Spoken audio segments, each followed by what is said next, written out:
Ketika saya sakit, dia itu baru menutup polis asuransi saya. Biasanya dia tuh selalu hati-hati. Dia begitu yakin, dia tutup polis asuransi saya. Dan kemudian dia buka yang baru. Karena dia bilang ini gak relevan. Kalau dia mau main aman, waktu dia buka yang baru, dia harusnya tetap ambil yang lama, jangan ditutup. Karena semua asuransi itu ada tenggang waktu, tunggu. Asuransi yang baru ini punya waktu tunggu 90 hari. Jadi kalau sampai sakit, sebelum 90 hari nggak di cover. Jadi harusnya yang lama itu dibiarin aja dulu, sampai 90 hari baru ditutup yang lama. Dia enggak, dia tutup aja, dia yakin. Tiba-tiba saya sakit. Saya juga kaget saya sakit. Saya kolaps di kamar mandi, darah saya habis, kanker darah. Waktu didiagnosa kanker darah, saya sakit di hari yang ke-76. Berarti apa? Punya asuransi tapi tidak di cover sama asuransi. Sampai waktu dia berdoa, dia bilang gini, saking dia frustasinya dan dia menyalahkan diri sendiri. Tuhan, kalaupun suami saya harus sakit Tuhan, kenapa gak 14 hari lagi? 14 hari lagi di cover tuh sama asuransi. Ini gimana Tuhan, penyakitnya akut, biaya mahal. Saya sakit di akhir tahun, saya dilarikan ke Singapura. Karena dokter di Jakarta sudah mau liburan. Sampai di sana dokter katakan, Pak, umur Bapak tinggal 3 bulan. Saya ada di sebuah rumah sakit. Dan kemudian saya mulai tanya sama dokternya, saya nggak berani tanya biayanya. Saya tanya, DP-nya berapa dok kalau di sini? Waktu dia sebut angkanya, saya begini, hah? DP-nya aja segitu? Dokternya bilang gini, Pak, kalau Bapak mau dirawat di sini, silahkan saya siapin kamar. Kalau Bapak mau di Jakarta, silahkan juga. Ya, terserah Bapak. Bapak dalam hitungan 5 hari, Bapak sudah harus di kemo Pak. 5 hari loh Pak, karena kondisi Bapak begini. Saya harus pulang karena saya harus antar anak saya. Perjalanan pulang ke Jakarta, saya berdoa dan saya kalau berdoa saya selalu panggil dia Daddy. Dad, Daddy denger ya tadi dokternya bilang berapa Dad?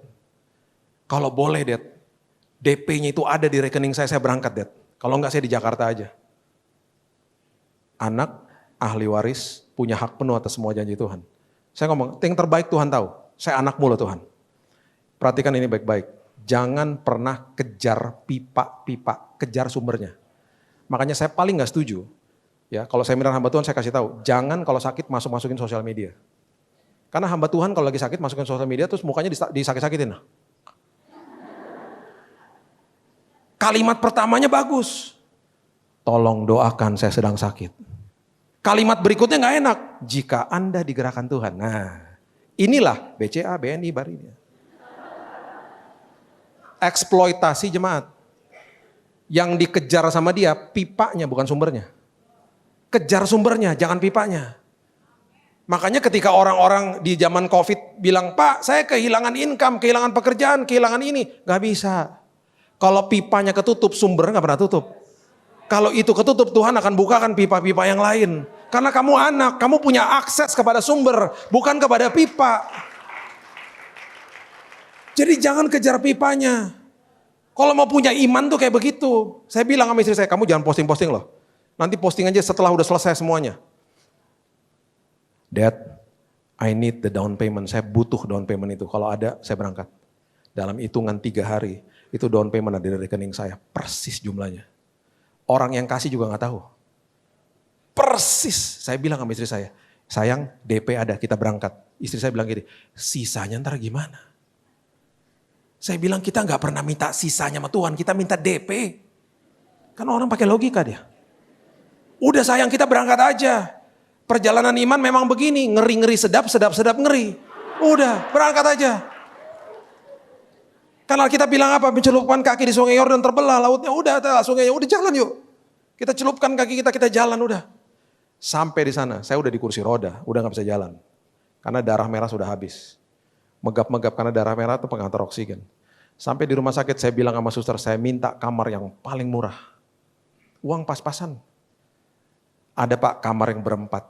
Oke, gak apa-apa, masukin aja di situ. Masuk kamar berempat. Di jam pertama saya muntah-muntah karena bau makanan. Di sebelah makanan India, depan makan bakmi, muntah-muntah saya karena udah gak tahan. Terus tiba-tiba istri saya buka HP, dia lihat di website ada kamar yang sendirian, kamar namanya isolasi.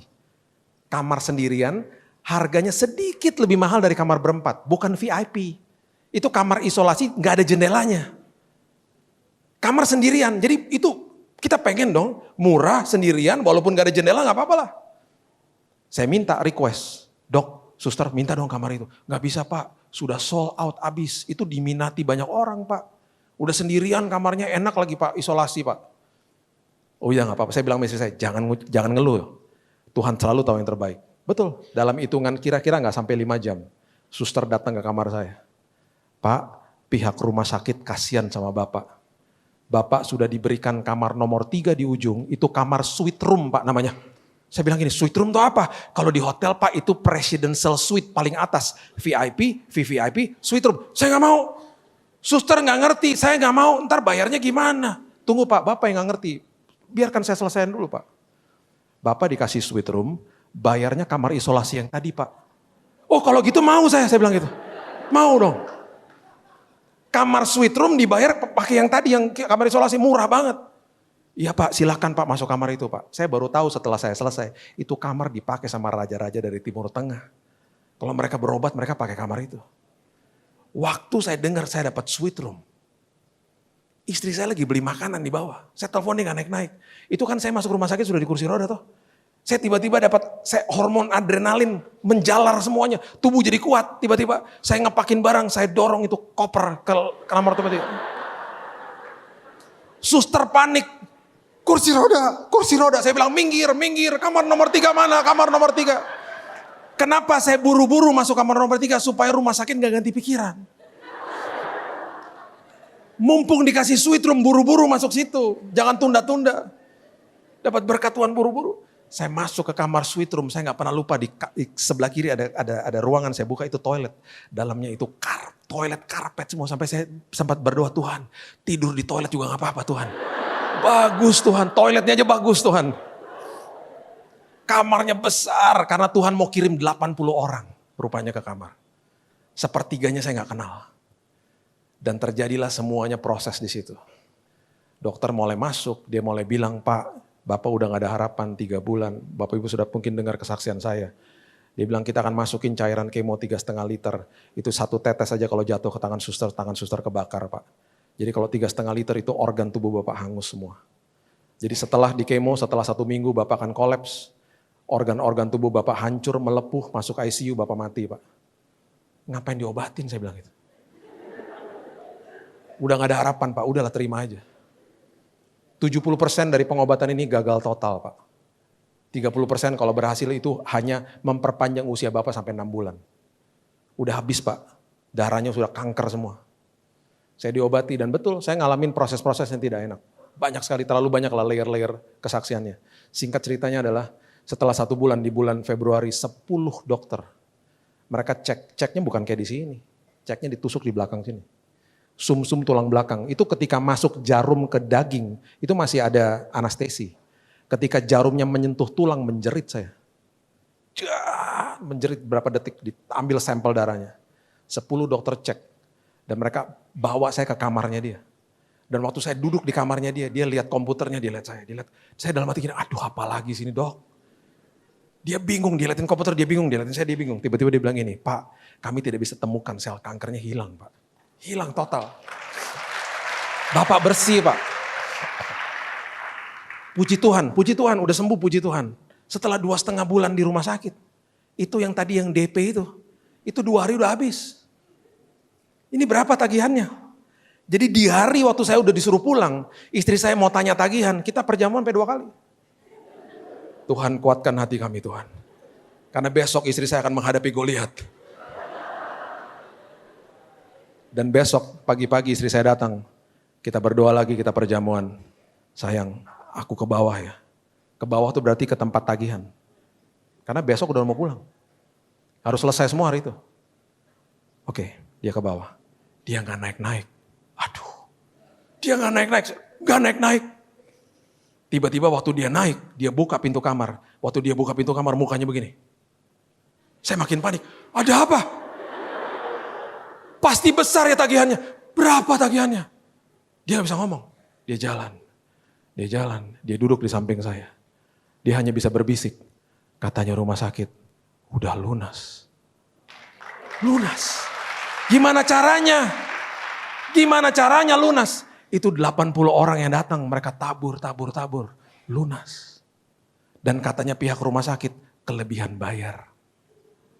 Saya pulang ke Indonesia, bukan sekedar membawa kesembuhan, bawa uang kelebihan. Kelebihan. Sampai waktu saya pulang Indonesia, saya bilang sama istri saya, kamu cari tahu orang-orang teman-teman kita yang sedang sakit, itu kelebihannya tabur ke mereka. Ini dari Tuhan, kita bantu mereka. Kita ketemu teman yang sakit jantung, di mana kita tabur ke mereka. Tabur semuanya, saya bilang gitu. Di detik terakhir, sebelum saya mau cek tiket pulang ke Indonesia, saya gak pernah lupa tuh, tahun 2019 ada tiket paling murah 600.000. Saya mau klik di Traveloka, telepon berdering. Teman istri saya telepon, Ci, kapan balik? Besok. Udah beli tiket? Belum, jangan katanya. Kenapa? Gue punya jatah tiket Singapore Airlines banyak banget. Karena gue frequent flyer, sering terbang keliling dunia, 2 bulan lagi itu jatah tiket angus, sayang toh. Saya kasih kamu aja, gratis kok, minta namanya. Minta nama, dalam setengah jam email masuk, kita pulang naik business class. Saya di pesawat ya, waktu di pesawat saya bilang, Tuhan hal besar, hal kecil Tuhan perhatikan. Ada suara ngomong gini, karena apa Bill? Kamu anak, kamu ahli waris, kamu punya hak penuh atas semua janji Tuhan. Sebagai penutup saya cuma mau kasih tahu ini. Istri saya orang yang tadinya penuh logika. Dia berubah.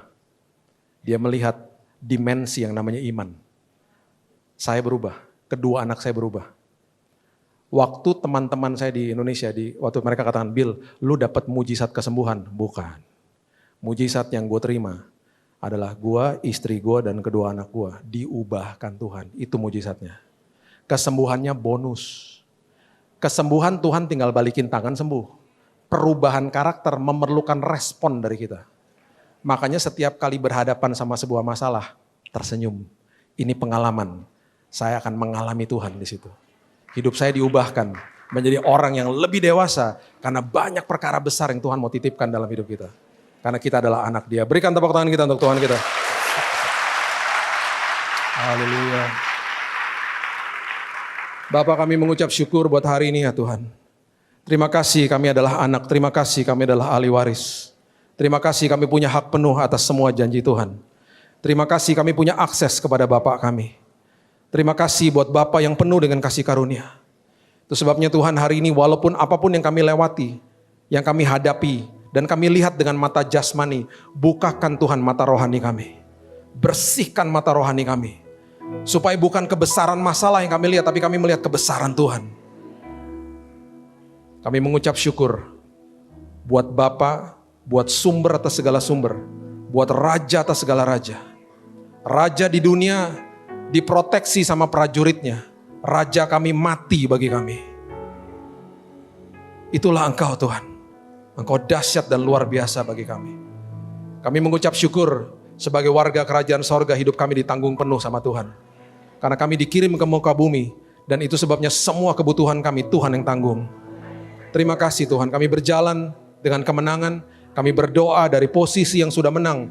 Karena kami memiliki Yesus yang sudah duduk di tahtanya, di kanan Bapa di sorga. Dan kami percaya pada hari ini Tuhan, kebesaran Tuhan yang merasuki kehidupan kami, membebaskan kami Tuhan. Hanya di dalam nama Tuhan Yesus, kami sudah berdoa dan sudah menerima firman kebenaran. Kita sama-sama katakan, amin.